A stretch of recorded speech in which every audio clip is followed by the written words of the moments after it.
Now let's jump right into some polishing. We've got this in a condition where we're happy with it. We don't see any flaws. It's possible that polishing is going to show some flaws and send us back to sanding. I left some water spots on here, but that doesn't really matter. And here's how it goes. Take some of this nice Mother's Mag and aluminum polish.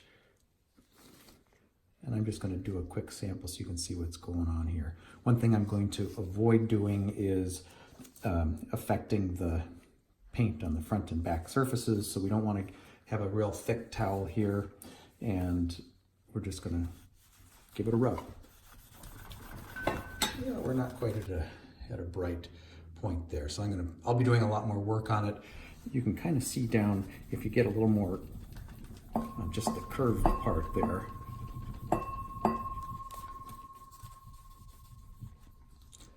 You're getting real bright. And so that's nice. So as a demonstration, here's another tool that I have. This is called a jewel tool, and it's just a small buffing wheel with a low torque motor that's handy for buffing and a bunch of other things. It's a little pricey if you ask me, but it does the job. So I'm just going to run that for a little while, being careful to work kind of the far edge of the piece, so we're not wrapping the fibers against the painted front edge, which can kind of burn the paint off of there. We don't want to do that. And that gets it pretty bright.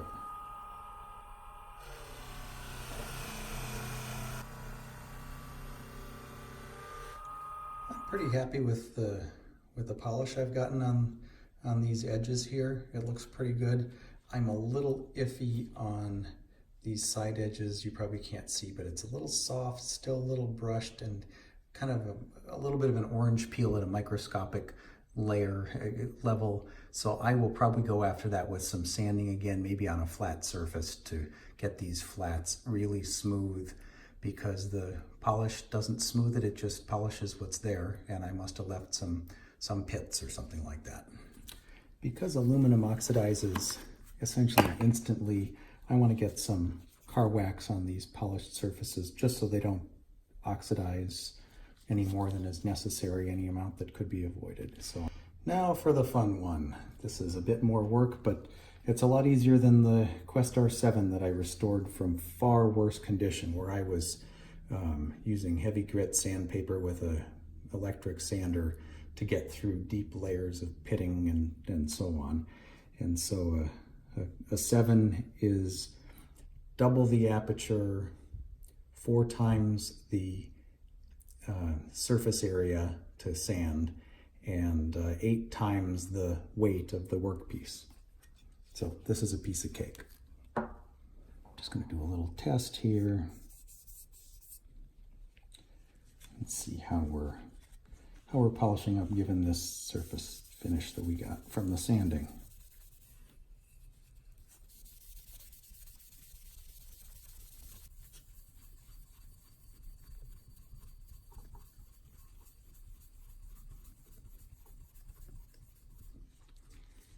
It's just one finger and a little dab. But we are getting very close to that mirror finish that I was looking for. So I'm very optimistic at how this is going to go. I'm even a little tempted not to put it on the buffing wheel in case that generates some streaks, and I may just work with clean polish, clean rag all the way around and see how far we can get.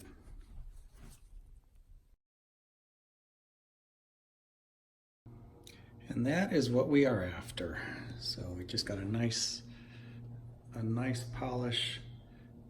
You can see it's got some imperfections. It's not a mirror, but it is as good as it gets, and I'm very, very happy with this. And it looks good in all kinds of lighting, so happy with the results. I did use the jewel tool for quite a bit of this, and it saved me a lot of time and elbow grease.